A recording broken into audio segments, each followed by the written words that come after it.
Have you noticed that there are tons of pine cones on the top of the pine trees this year? Or maybe you were out looking at caterpillars, you know, those black and orange fuzzy ones, and maybe you saw a lot of them thinking it could be a really bad winter.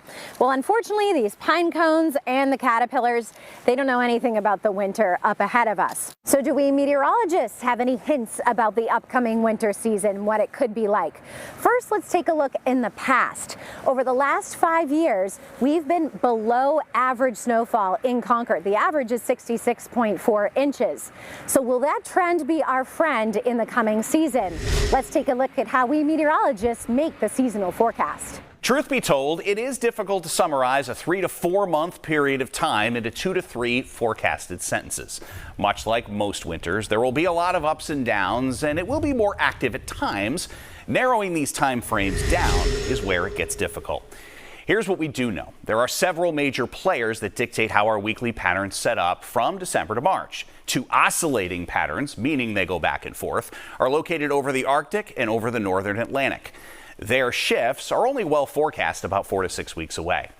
The one you have likely heard a lot more about is El Nino and La Nina, the warming and cooling of the eastern Pacific Ocean temperatures. How these go usually tells the tale of how our winter will be. Let's take a closer look. As Kevin mentioned, El Nino and La Nina describe the appearance of warmer or cooler than average water temperatures in the equatorial Pacific Ocean. Oftentimes, these conditions can last for a year or up to several years. Now, this stretch of water off the coast of South America is well known to influence weather patterns all around the globe. Here in the United States, weather patterns during El Nino winters tend to favor more mild weather over the Northwest, drier weather over the Ohio Valley, and this cool, stormy season from the Southwest to the Gulf Coast states and right into the Carolinas. You may notice there isn't a strong link to any certain pattern here in New England, so we can look at other El Nino winters to see how they played out.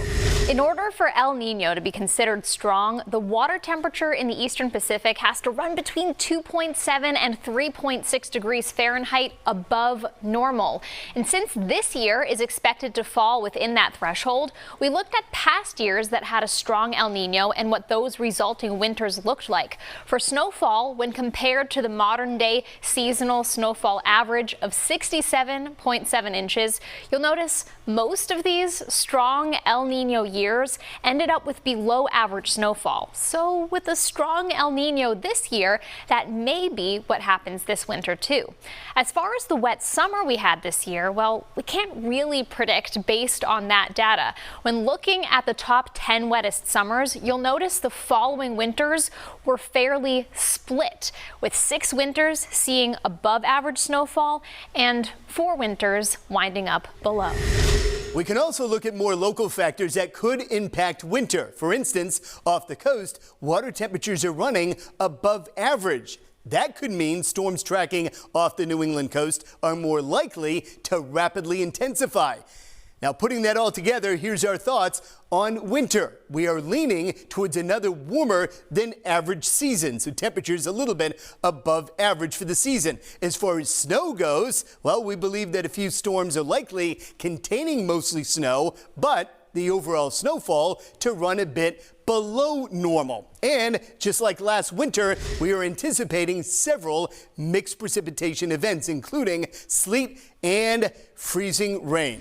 Now, keep in mind, it only takes one big storm or a shift in the jet stream over, say, a 2 or 3 week period to bring that seasonal snowfall number back to or even above normal.